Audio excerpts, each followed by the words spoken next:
Today, somber news. We lost 10 people today. 5 of those were in nursing homes, 4 in Brentwood 1, 1 in Brentwood 2. So the rest were either died in their home or died in a hospital. They ranged in age from a man in his 30s to people all the way up into their 90s. And so our heart goes out to those families, of course, and to everyone who's suffering with this virus. 89 new cases today, so you're seeing pretty much a flat across the last 10 days, a little above, a little below 100 each day. So that is, somewhat good news. On the nursing homes, and Phil will go more into this, that is a big area of concern, as we've talked about before. Because once these get into the nursing homes, it's real hard to keep it from spreading. So at Monticello West, we have 1 new case reported today. That brings us to 17 residents that are positive. There have been 2 deaths there. Then at Skyline, we've got 34 residents positive. 10 staff positive, 1 new staff today and 2 new residents today, and we've had 1 death there. At Edgemere, we're staying pretty steady on our numbers there. We've got 8 residents that have been positive total. 3 of those have since died. We got 2 staff that are confirmed positive. And then Reserve at Richardson, we have 8 residents that have been confirmed positive and 1 death. At Brentwood, we're up to 5 deaths now at Brentwood 1, and again, that's 4 new deaths today. It's 40 residents, 2 new cases today, and 2 staff have been confirmed positive. At St. Joseph's, we've got 1 resident who's positive. At Villages of Dallas, 1 resident who's positive. At Brentwood 2, we're up to 10 residents confirmed positive, and that first death was today. At Winters Park Nursing and Rehabilitation Center, which is these numbers are from the Garland Health Department, there's 1 resident with a confirmed positive and 1 staff member with a confirmed positive. That's a Collin County resident, and there's been 1 death. Of our people requiring hospitalization, nearly 7 out of 10 have been people over 60 years of age. And about 30% of those have had diabetes as they're or diabetes, as you city people say, as their underlying high-risk health condition. So if you have that condition, please be very, very careful out there. I think these numbers illustrate that we are in the middle of this, okay? And although the curve is flattening and you're getting good news every day about the impact of your good choices in following social distancing and the positive impact that that's having. And I know people are, tired of being in their homes and wanting to take those rays of good news and go out and loosen up on these standards and maybe have a party or go visit at a friend's house. But it's really, really important if we're going to be successful, if the sacrifice that you've already made is going to bear fruit so that we can get back to normal just as soon as possible. It's very important that you keep making those good personal decisions, keep doing what you're doing so well, keep flattening that curve. We're looking at a peak now that is either at the end of this month or maybe it's the beginning of next month. So it's coming up on us fast. I cannot stress to you how important it is that you don't let off now and you don't say, because we're getting some good news from the medical field, that it's time for me to spend more time around people, because that's the opposite. The reason we're getting good news from the medical folks that you're flattening the curve is because you're making good personal decisions, and we've got to keep making those. I don't know, a little bit of good news, by the way, if this don't know if this will pop up or not because I don't know how that works, but if there's a graph for Goldman Sachs, somebody's got that? Okay. So I want to give a shout out to Goldman Sachs Gives Fund. They've made a $250,000 contribution to our Dallas County COVID Response Fund, which was established to secure critical resources like sanitizer, personal protective equipment for our frontline responders. Our frontline responders bravely show up to do their job every day.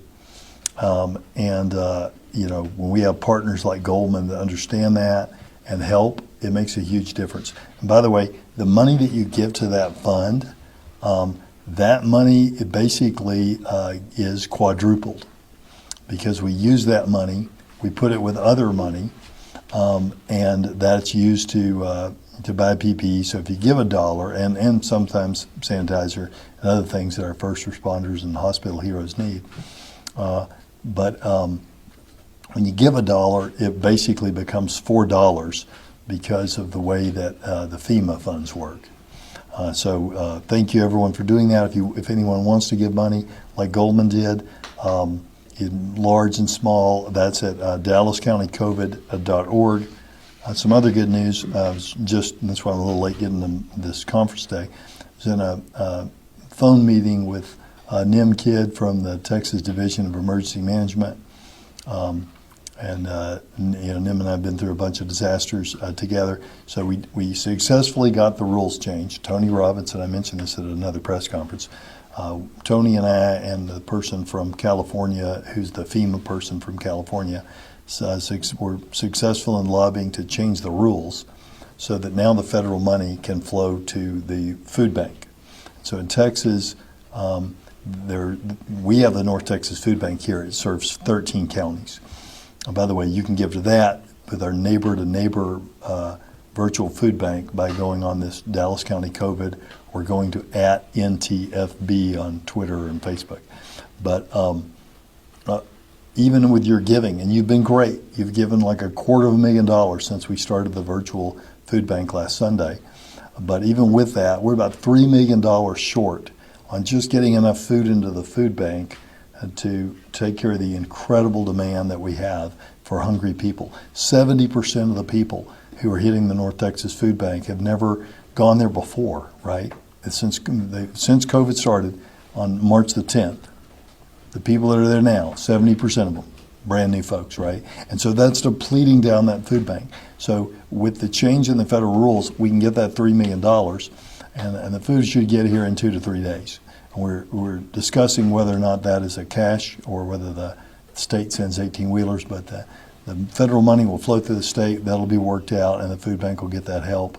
And so I want to thank Nim and everyone who's working on that with us for making that happen, and especially Tony for his great lobbying efforts. Tony Robinson with our FEMA Region 6 coordinator for Texas and the surrounding states, because that's going to be a big help. And it's not only going to help, that's not only going to have an impact here in North Texas, that's going to have an impact on 21 food banks throughout the state of Texas. So in San Antonio and El Paso and Houston, those food banks will be getting those resources too. And that's really going to help a lot of hungry people. So that is very good news. As I mentioned, we reported 89 additional positive cases today. I didn't see I'll have to check it out later, whatever they came up with for Goldman Sachs. Anyway, we have reported 89 positive cases today. Phil might have some more information on that. And Peter's here if anybody has questions about unified healthcare response when we start answering questions. Phil, you want to come up and I'll move over here. Yeah. So as the judge mentioned, 89 new reported cases today, 1,877 total. The 10 deaths today is the largest single number that we've had in a day. And also, those represent, there was a person in their 30s, 3 people in their 50s. I mean, just really emphasizes the seriousness of this and why all these actions are so important. Probably these deaths represent maybe infections that occurred a couple weeks ago. I mean, that's where we can expect perhaps that these might continue to increase for a while. But as the judge mentioned, there's really good news from the standpoint, definitely all of the orders, the stay home, stay safe is making an impact. It is slowing the infection, rate. You're seeing a lengthening of the doubling time of these numbers. And so it's working. But all of the projections, all of these are dependent on everyone continuing to vigilantly adhere to these. So again, it's good news, but we have to keep on task with that. I don't know if we were going to show the map just to see. Again, we're continuing to update that, and there is now a interactive map that you can see both by zip code and the city numbers, and see detailed numbers on those. But there are, when you look at zip code, there are a couple, very hot spots noted in there. I mean, some of those reflect some of the clustering at the long-term care facilities, but some others that we're still looking at, I think the 75115 area seems to be a little more dispersed and not clustered in one place. So we're trying to look at that. Again, we have people that are trying to go out there, do more education and work with the stores and others, make sure that they're supporting and promoting the physical distancing and those sorts of things. But again, this we're continuing to look at this and see what information it tells us in terms of efforts that we need to do to continue to keep preventing this. So I think that's probably... Yeah, a couple other things. Since we are, a lot of work today, and so not a lot of notes. A couple other things that we may have not have talked about with you that are, big game changer things if we can get this to happen. One of the things I was talking to the state about before coming in here, we've got a STAR request into them. I want to give you some visibility into testing, okay? So you've got the testing that happens with the private labs, which, by the way, far outstrips your government testing right now.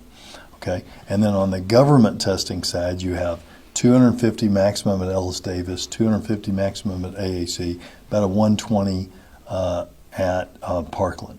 The reason one in Parkland is the one that's over at Amelia Court, that is the county facility that's not the 2 drive-throughs, but the one that services Parkland patients. The reason that that's 120 is because the amount of reagents and kits that we have will only let us do an average of about 120 a day. We have the people power and the machines to do 1,600 a day.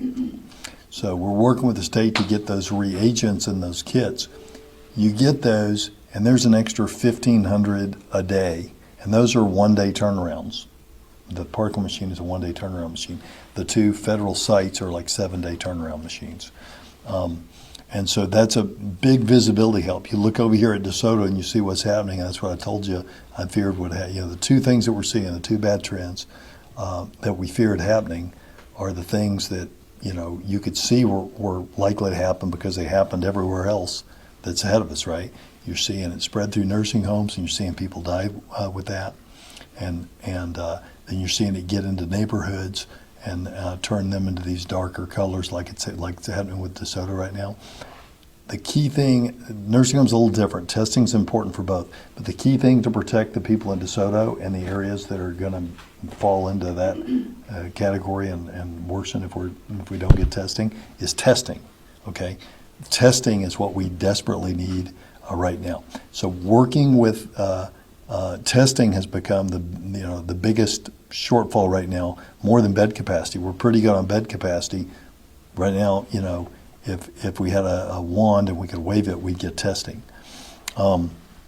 So that's 1,500 more tests if you just get Parkland.